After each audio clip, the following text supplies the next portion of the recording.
Today we're taking a look at the things you can do if you've been contacted by Lantern Debt Recovery, also known as Lantern Debt Recovery Services, also known as Lantern Debt Recovery Limited. We're getting all of this information straight from my article on MoneyNerd.co.uk. I'll link that in the description below. So just to be clear, I'm not a financial advisor, I don't give financial advice, I'm just making sure that you have access to the information that you need so you can make an informed decision.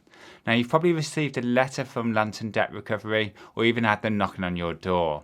When I had debt collectors chasing me back in 2010, it caused me a lot of stress and anxiety, and to be honest, plenty of sleepless nights. But since then, I've worked in the credit card industry for over 10 years. I'm happy to say I've been able to use the information like that's contained in this video to become debt-free. So today I'd like to answer 5 frequently asked questions like, are Lantern Debt Recovery Limited even legitimate? How to reduce your repayment amounts, how to stop Lantern from contacting you, what happens if you ignore them, and what they're not allowed to do when they're collecting your debt. So question number 1 is, are Lantern Debt Recovery Services legitimate? Well, if you've received a letter in the post, this is probably your first question. If you don't recognise the company name, it might be that they've purchased your debt or they're a debt collector collecting on behalf of another company. I can confirm that Lantern Debt Recovery is a UK registered company, and whilst there are a bunch of scams out there when it comes to debt collectors, I'm afraid this is unlikely to be a scam. However, you should never pay unless you're certain that the debt is yours.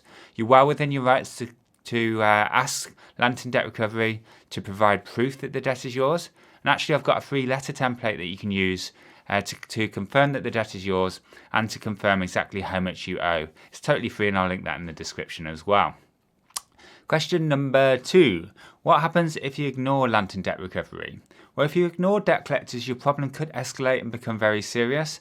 Lantern does have the right to take court action against you, and if you were to ignore court letters, you could end up with a county court judgment, and this can have a major impact on your credit score and your chances of borrowing money in the future. If you do get a county court judgment and you still don't pay, this could ultimately result in bailiffs coming to your home to take your valuable items or even your car. There's a big difference between having a debt collector like Lantern chasing you and having bailiffs come to your home. So I can't urge you enough that now's the time to take action on your debts while there's still options available to you. So please don't ignore Lantern Debt Recovery, and we'll get to what you should do instead later in this video. Question number 3. What are the rules that Lantern Debt Recovery need to follow? But despite being legally appointed to collect your debt or outright owning your debt, there's several things that Lantern can't do when it comes to collecting debts. Knowing what Lantern can and can't do will make you feel a lot more comfortable and confident when dealing with them. So here's the things they're legally not allowed to do. They're not allowed to visit your place of work unless you give them specific permission to do so.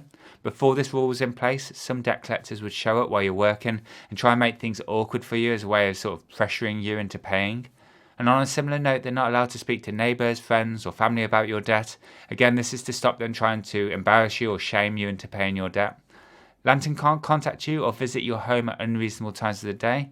For phone calls, most people would agree that calls before 8 AM are too early and calls after 9 PM are too late. But your circumstances might be different. For example, if you work night shifts. If you can't take calls during certain times, then tell them. They should keep a record of this and avoid calling you during these times. And by the way, for home visits, the regulations say that debt collectors need to clearly explain the purpose and the intended outcome of the proposed visit, and they need to give you adequate notice of the date and the likely time of the visit.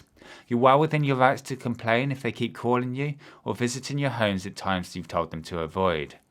Next, it's also good to know that they're not allowed to act in a threatening or intimidating way.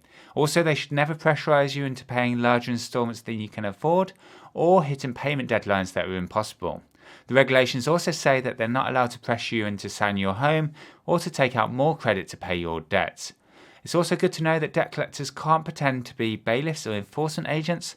Unlike bailiffs, debt collectors can't force their way into your house and they can't refuse to leave if you ask them to. And they're certainly not allowed to take any of your belongings or clamp your car.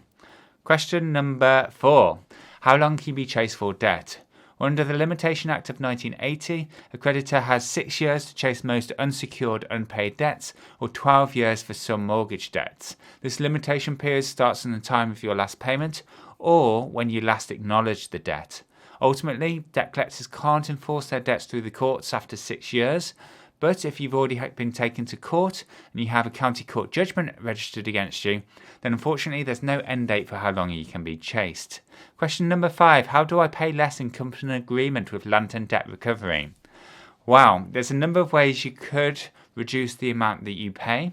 If Lantern Debt Recovery are adding interest and charges to your debt, you could ask them to freeze them to help you get back on track and clear your debts quicker. Debt collectors are more likely to stop or reduce interest and charges if you can prove that you're in financial difficulties. You could put together a budget showing your income and essential living costs so you can clearly demonstrate if you are in financial difficulties. You can also use that same budget to negotiate reduced payments. Again, for this, you'll need to show why you can't afford higher repayments. So make sure you're clearly showing your income and essential living costs so you can clearly demonstrate what you can afford. Sometimes debt collectors will only agree to reduce payments for a short period of time, and then at the end of this period they'll want an update on your situation. Other times, debt collectors will agree to much longer repayment periods, but all of this will totally depend on your individual circumstance, the age of the debt and the nature of the debt. If you have the cash, you could make a full and final settlement offer. This is where you ask them if they'll accept a lump sum instead of the full balance that you owe on the debt. In return for that lump sum payment, some debt collectors will agree to write off the remainder of the debt. These are not the only options that are available in the UK. There's actually a bunch more. There's some free debt solutions, there's some paid for debt solutions. Each of them have their pros and cons. If you want to learn more about debt solutions that I mentioned, or you want to find out some of the debt solutions that I haven't mentioned, then you can check all of those out on my website, and I'll link that in the description below.